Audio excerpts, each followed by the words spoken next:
చిరంజీవి అనిల్ రావిపూడి చిత్రం ఇప్పటికే భారీ అంచనాలు పెంచేసింది.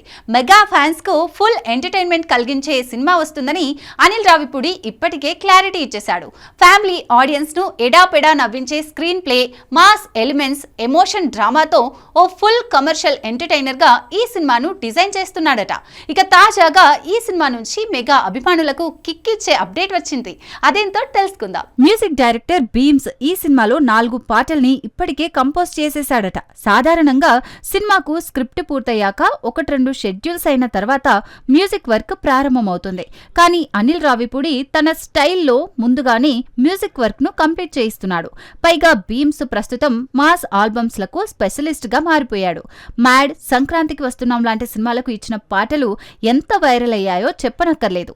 ఇక ఈ సినిమాలో కూడా అద్భుతమైన మాస్ బీట్ తో ఒక పాట, మరో పూర్తి ఫోక్ సాంగ్ ఉండబోతున్నాయని టాక్. వీటిలో ఒక పాట ఏకంగా మెగాస్టార్ ఫ్యాన్స్ కు పూనకాలు తెప్పించేలా ఉంటుందట. నెక్స్ట్ సంక్రాంతిని టార్గెట్ చేస్తూ వస్తున్న సినిమా కాబట్టి మ్యూజిక్ విషయంలో ఇలా జాగ్రత్తలు తీసుకుంటున్నారట.